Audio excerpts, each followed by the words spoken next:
आज इस वीडियो में गुरु गोविंद सिंह जी के भविष्य वचनों के बारे में हम डिटेल में बात करेंगे, जो गुरु गोविंद सिंह जी ने आने वाले समय के बारे में भविष्यवाणियाँ की थी।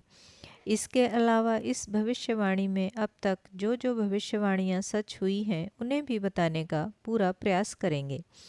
नए साल 2024 में के बाद क्या होगा जानने के लिए वीडियो के अंत तक बने रहें। गुरु गोविंद सिंह जी ने सौसाखी में भविष्यवाणी की थी कि भारत में से एक नया देश निकलेगा जो कि पाक नाम से होगा। फिर 1984 के बारे में भी कहा था कि रंडी के राज में श्री हरमिंदर साहिब पर हिंद की फौज हमला करेगी और वहाँ इतना खून खराबा होगा कि घोड़े का खुर भी डूब जाएगा खून में। यह दोनों भविष्यवाणियाँ अब तक सच हो चुकी हैं। 2024 के बाद की जो भविष्यवाणी है उसके बारे में भी हम बताएंगे और इसके सच होने के कितने चांस हैं इस पर भी चर्चा करेंगे। बस ज़रूरत है आपको वीडियो में बने रहने की। वीडियो वैल्यूएबल लगे तो चैनल को सब्सक्राइब करके बेल आइकन ज़रूर प्रेस कर लें। सौसाखी में गुरु गोविंद सिंह जी के भविष्य वचन हैं जो राजा रणजीत सिंह के राज्य करने के बारे में भी हैं। उन्होंने यह भी लिखा है कि अंग्रेज भारत पर 200 साल राज करेंगे। पुराने बुजुर्ग और इतिहासकार बताते हैं जब उन्हें यानी अंग्रेज सरकार को गुरुजी की इस सौसाखी और इसमें लिखी भविष्यवाणियों के बारे में मालूम हुआ तो उन्होंने इसे जलाने का हुक्म दे दिया था, क्योंकि उन्हें अपने राज्य के खत्म होने का डर सताने लगा था। पर गुरुजी ने जो वचन कर दिए वो कैसे टाले जा सकते हैं। और यह भविष्यवाणी भी सच हुई। 1947 में भारत 200 साल बाद अंग्रेजी हुकूमत से आज़ाद हुआ। इसके अलावा गुरुजी लिखते हैं कि खालसा राज 2 बार आएगा। पहला राजा रणजीत सिंह के समय जो पास्ट में हो चुका है। इसके बाद जो दूसरी बार खालसा राज आएगा वो एक बड़े युद्ध के बाद आएगा, जिसके बारे में हम वीडियो के आगे डिटेल में बात करेंगे। इसके अलावा भविष्यवाणी की थी कि भारत में से पाक नाम का एक देश बनेगा, जो हम सब जानते ही हैं कि 1947 में पंजाब को बांटकर पाकिस्तान बनाया गया।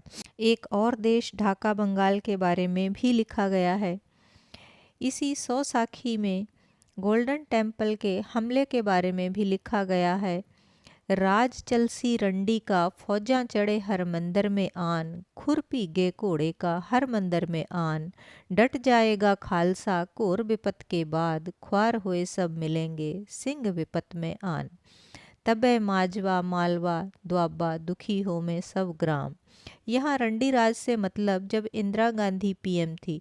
पंजाबियों में विधवा स्त्री के लिए रंडी शब्द को प्रयोग में लिया जाता है, जबकि हिंदी में इसका अर्थ कुछ और ही है।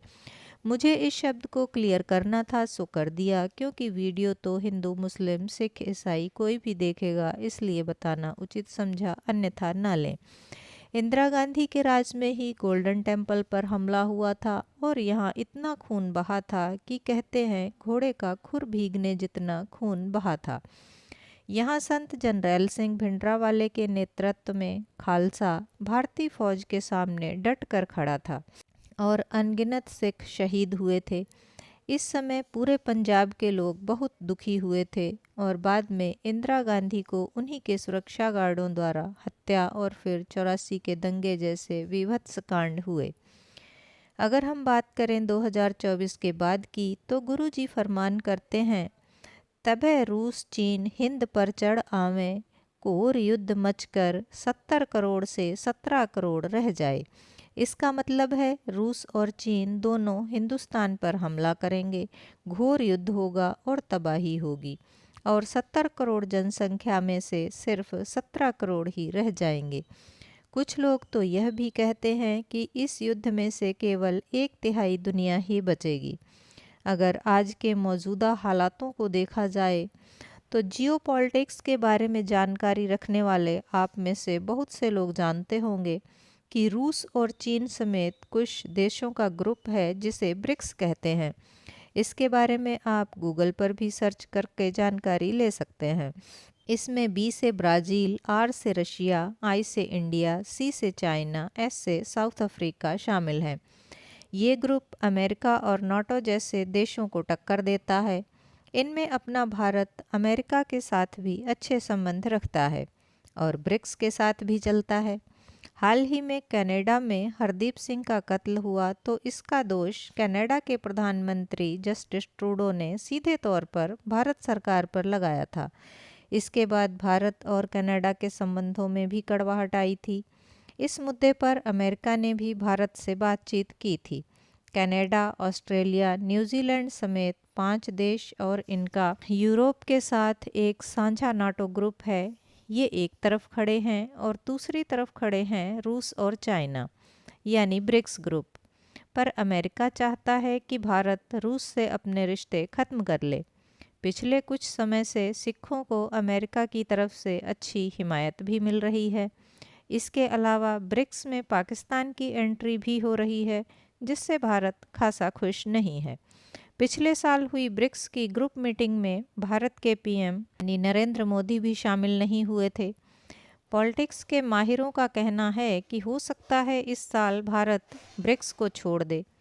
तो क्या ये सारे इशारे 100 साल साखी की भविष्यवाणी को सही साबित तो नहीं कर रहे? अगर 100 साखी भविष्यवाणी को देखें तो इसमें लिखा है कि जब भारत रूस से अपने संबंध खत्म करेगा तो रूस भारत पर हमला करेगा और एक बड़ी युद्ध छिड़ेगी। हो सकता है यही युद्ध तीसरा विश्व युद्ध का कारण बने, क्योंकि बहुत से लोगों का यह भी कहना है कि संसार तीसरे विश्व युद्ध की ओर बढ़ रहा है। 100 साखी में यह भी लिखा है कि रूस और भारत के इस युद्ध के बाद सिखों का राज आएगा, जिसमें दिलीप सिंह नाम का एक सिख होगा जो सिख राज की अगुवाई करेगा।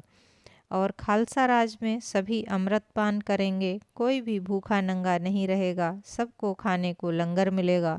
इस तरह का राज होगा कि कलयुग में भी सतयुग जैसा माहौल बन जाएगा। मैं आशा करती हूँ कि आने वाला समय सभी के लिए खुशियाँ लेकर आए, देश और दुनिया में अमन और शांति कायम रहे। अगर आप अभी तक वीडियो में बने हुए हैं तो एक इल्तिजा है आपसे, वीडियो को लाइक, कमेंट एंड शेयर कर दें। मैं आपसे फिर मिलती हूँ किसी अन्य वीडियो में। तब तक खुश रहें, खुशियाँ बांटें, अपनों का साथ और प्यार आपको हमेशा मिलता रहे।